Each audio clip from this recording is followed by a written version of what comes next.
Tables bending, broken rules. Hound dog howling, bullfrog croaking. Everything is broken.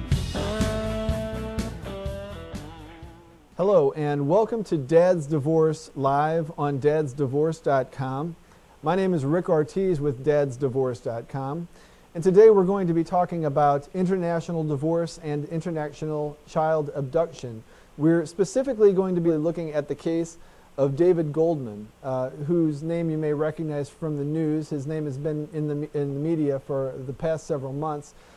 David Goldman married a Brazilian woman. After they lived together for a while in the United States as husband and wife, his wife then took their young child, Sean, who was 4 at the time, back to Brazil for a visit. David Goldman believed that he was going to see his child in the near future, when in fact what happened was that his wife called him from Brazil, announced that she was going to be seeking a divorce, and that she intended to keep their child, Sean, in Brazil. She was able to get a divorce in Brazil, and she was granted full custody of their child. And after that, David Goldman began his campaign to get his child back, to remain in contact and remain as a father figure to his child. And a long and difficult court battle ensued.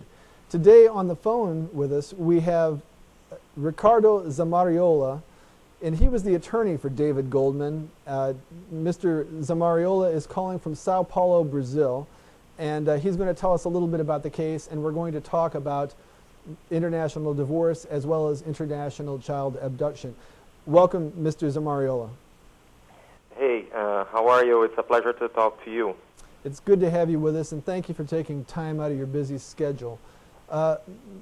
Zamarialo, the first question that I would like to ask you is tell us a little bit about what it is like to go through the court process in your country, Brazil. And the importance of this, I think, for our visitors is understanding that when something like this happens in international child abduction, they're no longer dealing with their home country, the United States' court system. They're now in a foreign court system. So could you tell us a little bit about what Mr. Goldman's process was like? Yes, of course. Actually, here in Brazil, our justice system is divided in two very different parts, the federal courts and the state courts. Normal custody cases are decided by the state family courts in each state of Brazil. But international child abduction cases are handled here in Brazil by the federal courts. Okay, we have normally two different levels of jurisdiction. So the party who files the case and the party who loses the case in first level is able to appeal to a second level court, either in the federal system or in the state system. And in some cases, there is the chance of a third level trial. Not all cases are allowed to be on trial in this third level, which is in Brasilia, where the federal capital is, but some cases are. And Mr. Goldman case went all the way to third level of jurisdiction, and this is one of the reasons it took so long to be decided. Now, Sean, for our visitors that aren't familiar with the story, Sean, his son, is back in the United States with Mr. Goldman at this time. Tell us about the findings from your court system that led to this resolution. Our courts understood that since the child was supposed to come back to the United States after a couple of weeks, since the travel to Brazil was just temporary travel, when the mother decided to stay in Brazil and to retain the child in Brazil, the mother actually made what we call a wrongful retention, what the Hague Convention on International Child Abduction calls a wrongful retention.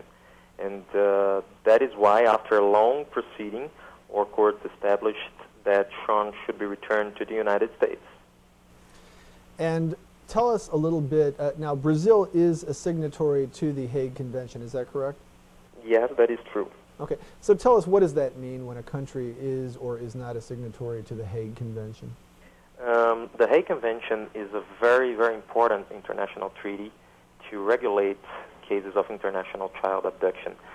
The problem is that when someone takes a child outside of his or her habitual residence, normally this person arrives in his or her own country and immediately files for custody, okay? The parent who wrongfully removes a child from his habitual residence normally wants to litigate for custody in his own country, where he believes he will have a better chance of success, okay? What the Hague Convention does is the Hague Convention establishes that the custody of a child should be discussed in the country of where this child has his habitual residence. So the important thing here, and the most important thing here, is that this avoids a parent avoids that a parent takes a child from a country and travels with this child to another country only to have the chance to discuss custody in this other country.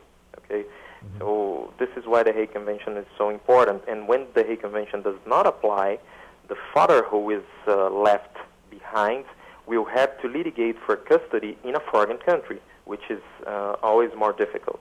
I really hope that the Goldman case can be a turning point in Brazil. We have faced, like I said before, a lot of difficulties in previous cases, exactly because our courts still have difficulties to understand that international child abduction is not about custody, okay? But with the publicity that involved the Hague Convention in Brazil in the past months because of the Goldman matter, I believe that this subject is now being more discussed by our attorneys, by our prosecutors, and by our judges.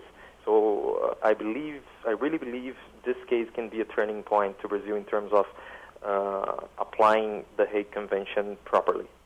I want to thank you for being with us today, Mr. Zamarialo.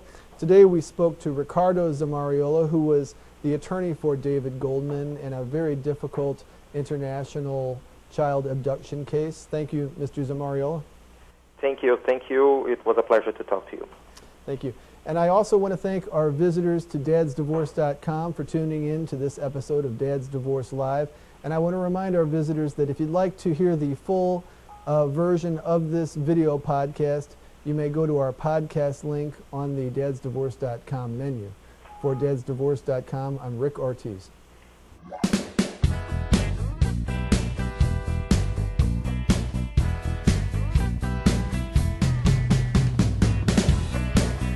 Broken pipe, broken tube, people bending